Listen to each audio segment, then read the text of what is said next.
En todo proyecto de investigación, una vez que el investigador define los objetivos de estudios, diseña su instrumento de recolección de datos, para recoger datos cuantitativos debe alcanzar a un gran número de personas, de elementos, para responder los objetivos de información. Y ahí es donde se tiene que plantear qué sistema de muestreo va a utilizar o si va a aplicar un sistema de censo. Entonces, en nuestro encuentro de hoy vamos a analizar cuáles son los beneficios que ofrece el muestreo respecto del censo, vamos a conocer los conceptos básicos de muestreo, repasar los pasos para realizar un muestreo y finalmente entender cuáles son los procedimientos disponibles de muestreo. Bien, entonces, como decía recién, uno de los incógnitas más grandes que tiene el investigador es definir si va a trabajar con censo o con muestreo. A simple vista parece ser siempre más útil, más completo un censo que no una muestra porque trabaja con toda la población en lugar de trabajar con una porción de esa población, pero no siempre es viable uno u otro. Entonces, cuando tenemos poblaciones que se denominan infinitas, es decir, poblaciones muy grandes, extensas, donde no se pueden cuantificar la cantidad de personas que forman parte de esa población o cuando no podemos alcanzar con nombre, apellido, identificando a cada uno de esos elementos, se conoce como población infinita, ¿sí? O también estadísticamente hablando, cuando supera los 100.000 elementos, se considera población infinita. Entonces, en esos casos, conviene trabajar con una muestra. Ahora, cuando la población es lo que se llama finita, o incluso pequeña, es mejor trabajar con un censo. Si tengo una población finita, es decir, acotada, cuantificable y con elementos identificables y además es pequeña, trabajo con un censo. ¿A qué se consideraría pequeña? Bueno, si yo tengo 100 elementos, 200 elementos, son poblaciones finitas y pequeñas. También podría tener 5.000 elementos. Es una población finita, pero es más grande. Entonces ahí convendría un muestreo. Es simplemente analizar cuándo es más conveniente trabajar con uno u otro de estos conceptos. Pero vamos a ver que en poblaciones finitas, ya sean poblaciones finitas grandes o directamente infinitas, el muestreo nos ofrece algunas ventajas respecto del censo. 3 de estas 4 ventajas que vamos a ver permanecen siempre constantes y se dan siempre. La primera es el ahorro de tiempo. No es lo mismo hacer 2.000 o 3.000 encuestas que hacer 100, 200 encuestas. El tiempo de relevamiento de uno y de otro justamente es menor en el muestreo. Y como el tiempo lleva involucrado dinero, también ocurre que la muestra siempre es más económica que el censo, por una cuestión de personal a cargo, encuestadores, personas afectadas al procesamiento y análisis de datos, es decir, siempre es mucho menor el volumen de información. Otra de las ventajas que se da siempre en la muestra respecto del censo, además del ahorro de dinero y del tiempo, es la contaminación de los elementos muestreados. ¿Esto qué quiere decir? Que si tengo una población de X cantidad de elementos y los someto a todos a un relevamiento de datos, voy a afectar a toda la población a mi investigación. Eso significa contaminar a todos esos elementos. ¿Y qué significa contaminar a todos los elementos? Bueno, sensibilizarlos respecto al objetivo de estudio. No me deja mucho margen de maniobra para volver a contactarlos en un futuro inmediato para formar parte de una nueva investigación, porque sería molestar a la persona y terminan no queriendo participar ya de la investigación. En ese caso, entonces, decimos que el muestreo es mejor que el censo porque solo afecta, o sea, solo contamina a las personas que forman parte de la muestra y eso permite que en momentos posteriores extraiga otras muestras en el tiempo sin molestar, sin afectar, sin sensibilizar a los mismos elementos. Hay más probabilidades de encontrar aceptación por formar parte del estudio a que si yo los estuviera convocando a través de un censo permanentemente. La última de las ventajas respecto del censo que ocurre cuando tenemos poblaciones infinitas es la exactitud de la información. Parece algo contradictorio que el trabajar con una porción de la población y no con toda la población tenga información más exacta. Bueno, esto se da porque al manejar mucha información, mientras más personas estén involucradas, no solamente en el relevamiento, sino en el análisis de datos, más errores humanos se filtran. Esos errores humanos se llaman errores no muestrales. Entonces, cuando trabajo con censo, con poblaciones grandes, con poblaciones infinitas, el volumen de datos es tal que se filtran mayor cantidad de errores, mientras que si yo trabajo con muestras, esa cantidad de errores humanos se disminuye porque se controla mucho más. Eso no indica de que no haya errores o inexactitudes, pero siempre va a terminar siendo más exacto el dato que me arroje una muestra y no el que me arroje el censo a través de la población completa. Repito, solo en los casos de poblaciones infinitas estamos hablando. Bien, yendo ahora a los conceptos básicos de muestreo, cuando uno plantea el tema de muestreo, tiene que describir todos y cada uno de estos conceptos básicos.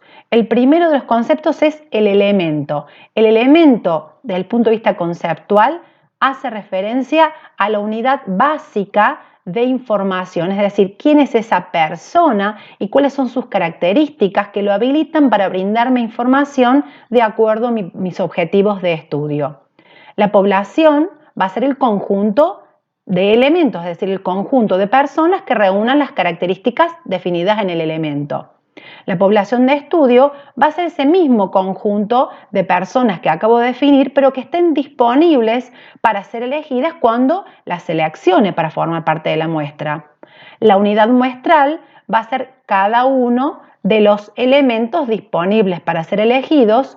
El marco muestral va a ser el listado de estas unidades muestrales, es decir, el listado de los elementos disponibles para ser elegidos.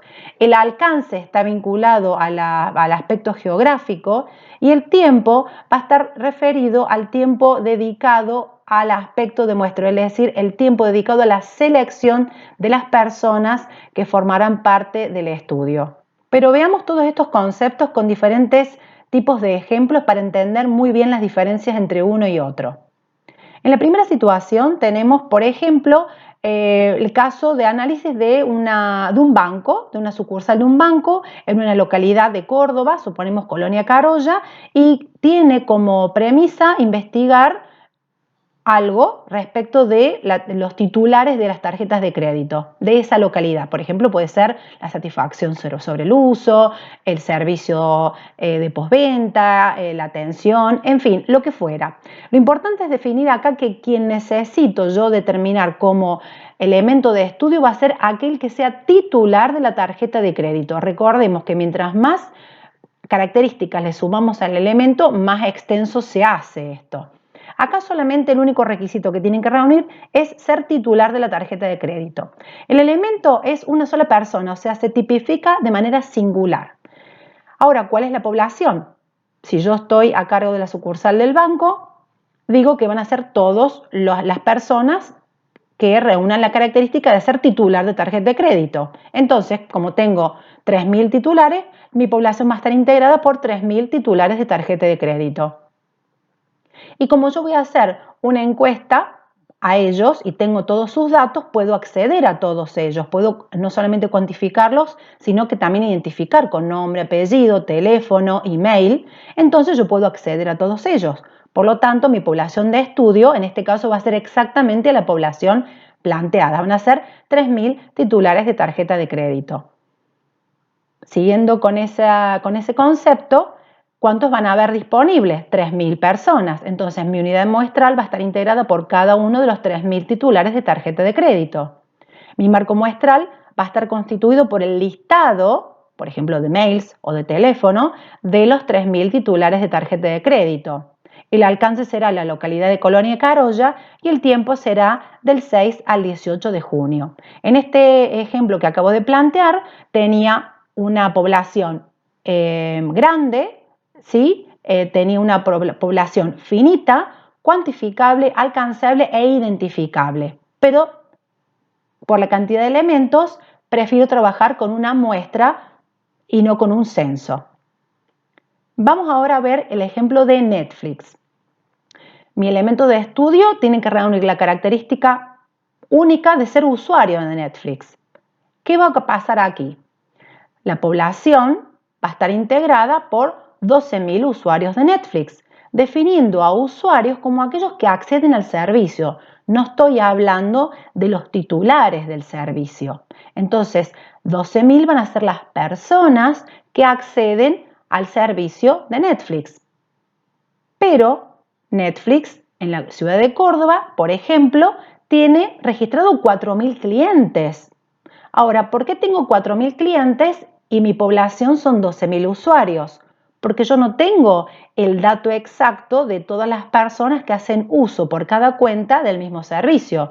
Entonces, probablemente habrá una persona que sea titular de la cuenta y utilice esa cuenta solo porque vive solo. Pero probablemente habrá una familia en la que haya un titular, pero sean 3 los que acceden al servicio. Entonces, supongamos que hay un promedio de 3 usuarios por cada cuenta de titular de Netflix. En este caso, ¿qué va a ocurrir? La población de estudio, ¿sí?, es menor que la población que yo defino. ¿Por qué? Porque el elemento es usuario. ¿Cuántos acceden al servicio?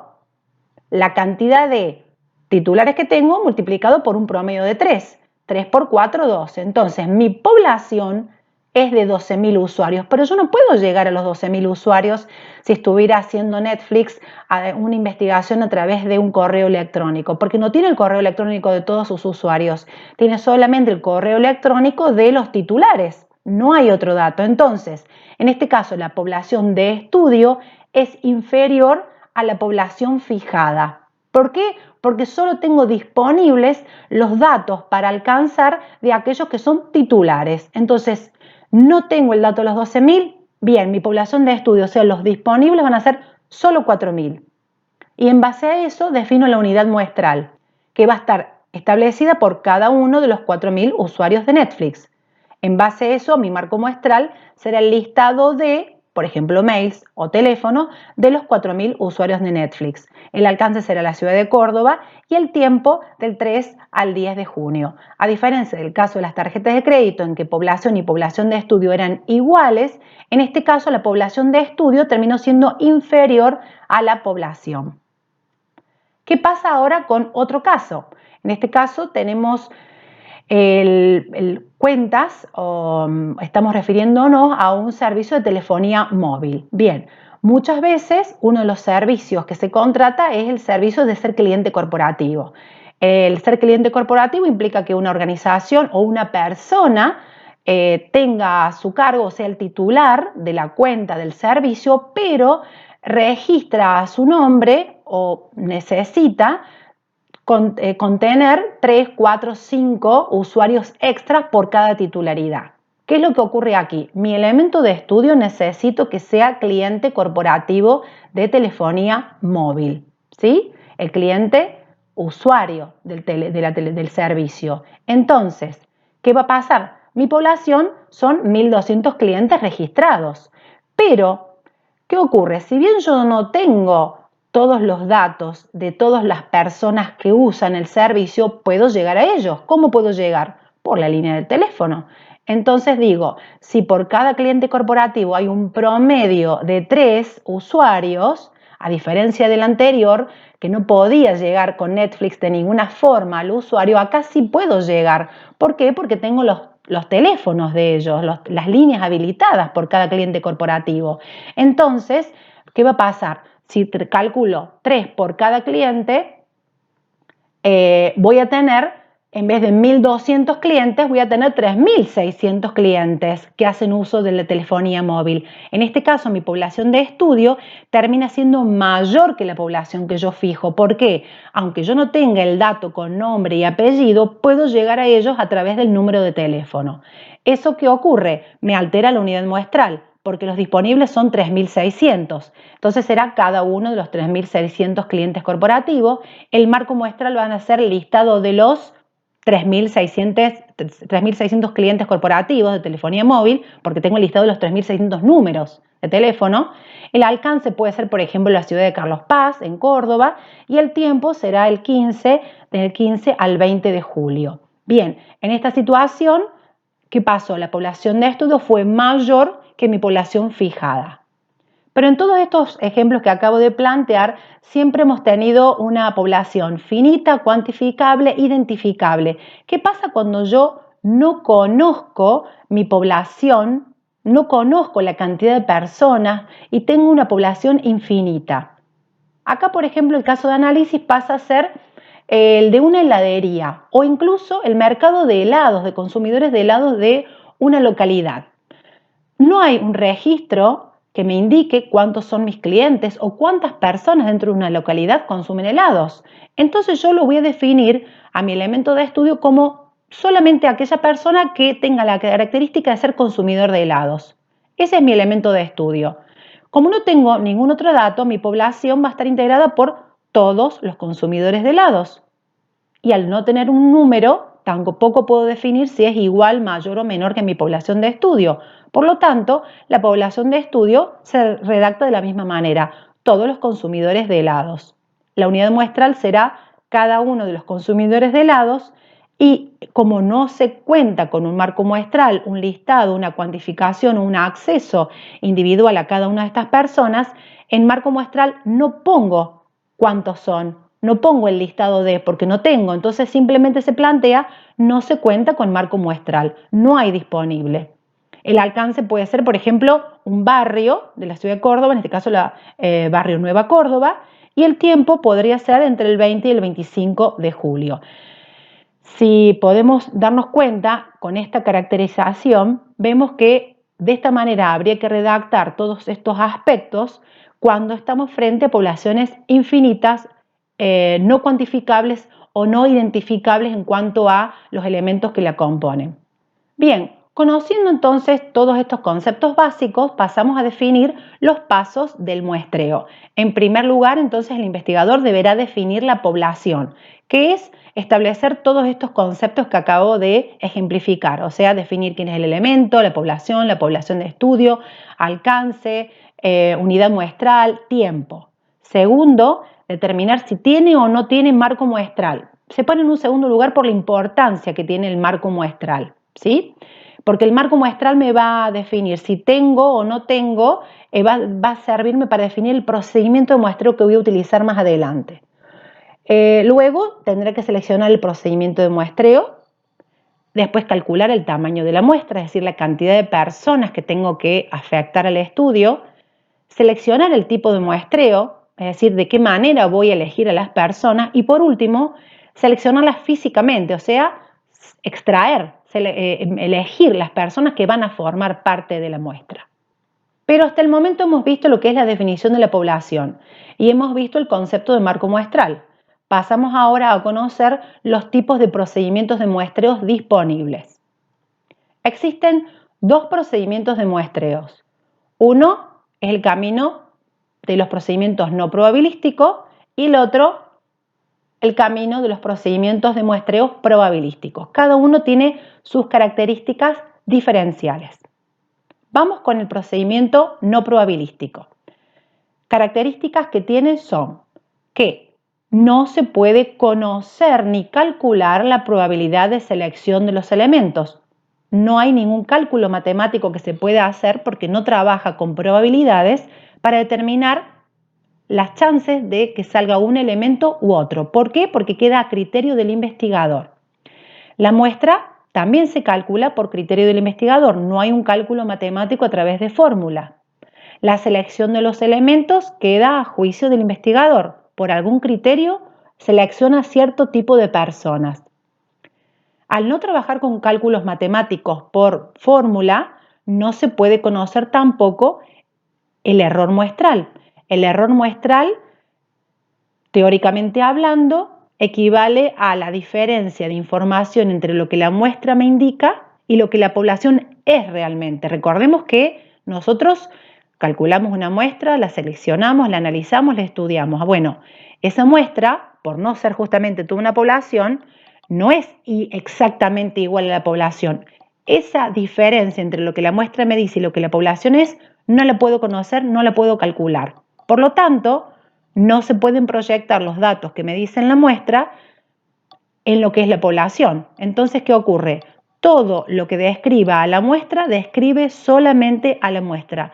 no puedo concluir que la población se comporta de la misma manera. ¿Por qué? Porque yo he seleccionado esos elementos de acuerdo a un criterio preestablecido mío. No han sido seleccionados al azar ni con un procedimiento que trabaje con las probabilidades. En cambio, en los procedimientos de muestreo que trabajan con lo probabilístico, con el concepto probabilístico, acá sí se conoce la probabilidad de selección de los elementos porque se puede calcular matemáticamente. La muestra también se fija a través de una fórmula, no a partir del criterio del investigador. Los elementos que forman parte de la muestra se seleccionan al azar, no interviene el juicio o la conveniencia del investigador en ningún momento. Eso hace que al trabajar con fórmulas matemáticas y con cálculos estadísticos podamos calcular y conocer el error muestral, es decir, la diferencia de lo que la muestra es respecto de lo que la población es. O sea, puedo saber esa diferencia de datos, ¿sí? Y aproximarla. Por último, puedo proyectar todos los resultados que me dé la muestra a la población total de estudio.